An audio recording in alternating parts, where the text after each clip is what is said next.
ಕಬ್ಬರಿ 3 trip ಹೋಗೈತಿ ಮತ್ತು 2 slip ಕೊಟ್ಟಾನು. ಇನ್ನೊಂದು slip ಮರ್ತಾನೆ ಎಂಬಲ್ಲವ. ನೋಡ್ಗಪ್ಪ phone ಮಾಡಿ ಇಸ್ಕೊಂಡಾದ್ರ.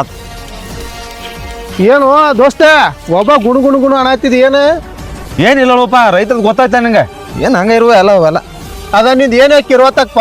ಇದ ಡಿಸೆಂಬರ್ 21, 22, 23ಕ್ಕ ನಮ್ಮ ಕೋಟೆಗಳ ನಾಡು ಬಾಗಲಕೋಟೆ ಒಳಗ ತೋಟಗಾರಿಕೆ ಇಲಾಖೆದವ್ರ ಕೃಷಿ ಮೇಳವನ್ನ ಹಮ್ಮಿಕೊಂಡಾರ. ಅಲ್ಲಿ ನಾವ್ ಇಬ್ರು ಹೋಗುದನ. ನನಗೆ ನೋಡ್ಪ ಇನ್ನ 2 ಕಟ್ಟಿ ಕಬ್ಬೈತೆ, ನನಗೇನು ಬರಾಕಾಗುದಿಲ್ಲ, ನೀವು ಹೋಗಿ ಬಾಯಪ್ಪ. ಹಂಗಲ್ಲ ದೋಸ್ತ, ಈ ಕೃಷಿ ಮೇಳ ಏನೈತಿ ನಮ್ಮ ರೈತರ ಸಲ್ಬಂದ ಹಮ್ಮಿಕೊಂಡಾರ ಅವ್ರ. ಇಲ್ಲಿ ನೋಡಿಲಿ ತೋಟಗಾರಿಕೆ ವಿಜ್ಞಾನ ವಿಶ್ವವಿದ್ಯಾಲಯದವ್ರು ಬಾಗಲಕೋಟದವ್ರ ತೋಟಗಾರಿಕೆ ಮೇಳದಲ್ಲಿ ಏನೇನು ಬರ್ತಾವಪ್ಪ ಅಂದ್ರೆ ಅಲ್ಲಿ ತೋಟಗಾರಿಕೆಯಲ್ಲಿ ಆಧುನಿಕ ತಂತ್ರಜ್ಞಾನ ಬಳಕೆ ಹೆಂಗೆ ಮಾಡ್ಬೇಕು ಅನ್ನೋದು ಹೇಳ್ತಾರೆ.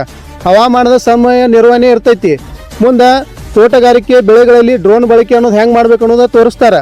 ಮತ್ತು ಇಷ್ಟ ಅಲ್ಲದೆ ನಿಖರ ನೀರಾವರಿ ವ್ಯವಸ್ಥೆ ಮತ್ತು ಸರಾಸರಿ ಮಾದರಿಗಳು, ಮೌಲ್ಯವರ್ಧನೆ ಮತ್ತು ರಫ್ತಿಗಾಗಿ ನಿಖರ ತೋಟಗಾರಿಕೆ ಹೆಂಗೆ ಮಾಡ್ಬೇಕು ಅನ್ನೋದು ಹೇಳ್ಕೊಡ್ತಾರೆ.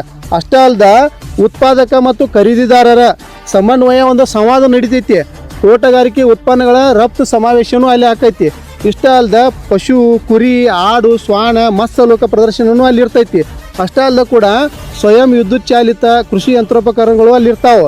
ಭೌಗೋಳಿಕ ಮಾನ್ಯತೆ ಪಡೆದ ತೋಟಗಾರಿಕೆ ಬೆಳೆಗಳ ಪ್ರದರ್ಶನವೂ ಕೂಡ ಅಲ್ಲಿರ್ತೈತಿ. ಮತ್ತು ಇನ್ನೊಂದು ವಿಶೇಷ ಏನಪ್ಪ ಅಂದ್ರೆ ಶ್ರೇಷ್ಠ ರೈತ ಮತ್ತು ರೈತ ಮಹಿಳೆ ಪ್ರಶಸ್ತಿ ಪ್ರದಾನನೂ ಅಲ್ಲಿ ಮಾಡ್ತಾರೆ. ಮತ್ತು ತೋಟಗಾರಿಕೆ ನವೋದ್ಯಮಗಳ ಸಮುಚ್ಚಯ ಕೂಡ ಅಲ್ಲಿ ಇರ್ತೈತಿ. ಇಷ್ಟೆಲ್ಲ ಅಲ್ಲಿ ಕಾರ್ಯಕ್ರಮದಾಗ ಇರ್ತಾವೆ ದೋಸ್ತ. ಮತ್ತು ಸಾಕಷ್ಟು ಮಳಿಗೆಗಳು ಕೂಡ ಅಲ್ಲಿ ಬಂದಿರ್ತಾವೆ ದೋಸ್ತ. ಈ ಕೃಷಿ ಮೇಳಕ್ಕೆ ಹೋಗೋದ್ರಿಂದ ನಮ್ಮ ಕೃಷಿ ಭೂಮಿ ಒಳಗೆ ಸಾಕಷ್ಟು ಬದಲಾವಣೆ ಮಾಡ್ಕೋಬೋದು. ಮತ್ತು ಇದರಿಂದ ನಮ್ಗೆ ಸಾಕಷ್ಟು ಉತ್ಪನ್ನ ನಾವು ತೆಗಿಬೋದು. ಈ ಕೃಷಿ ಮೇಳಕ್ಕೆ ನಮ್ಮ ಇಡೀ ಕರ್ನಾಟಕ ಅಷ್ಟೇ ಅಲ್ಲ, ಹೊರ ರಾಜ್ಯ ರೈತರು ಕೂಡ ಈ ಒಂದು ಕಾರ್ಯಕ್ರಮಕ್ಕೆ ಬರ್ತಾರೆ. ಮತ್ತು ನೀವು ಹೇಳು ಲೆಕ್ಕ ನೋಡ್ರ ಒಂದು 3-4 ಲಕ್ಷ ರೈತರ ಕೊಡ್ಬೋದು ಅನ್ಸುತ್ತೆ. ಅದಕ್ಕೆ ಹೆಚ್ಚು ರೈತರು ಇಲ್ಲಿ ಬರ್ತಾರೆ ಕಾರ್ಯಕ್ರಮಕ್ಕೆ. ದೋಸ್ತ ಎಟ್ಟ ಕೆಲಸದ ಒತ್ತಡ ಇದ್ರು ಅವತ್ತು ನಾನು ಬರ್ತೀನಿ. ನೋಡಿದ್ರಲ್ಲ, ಇದೇ ತಿಂಗಳು ಡಿಸೆಂಬರ್ 21, 22, 23 ತಾರೀಕು ಬಾಗಲಕೋಟೆಯಲ್ಲಿ ನಡೀತಾ ಇರುವಂತ ಕೃಷಿ ಮೇಳಕ್ಕೆ ನಾವು ಕೂಡ ಬರ್ತೀವಿ.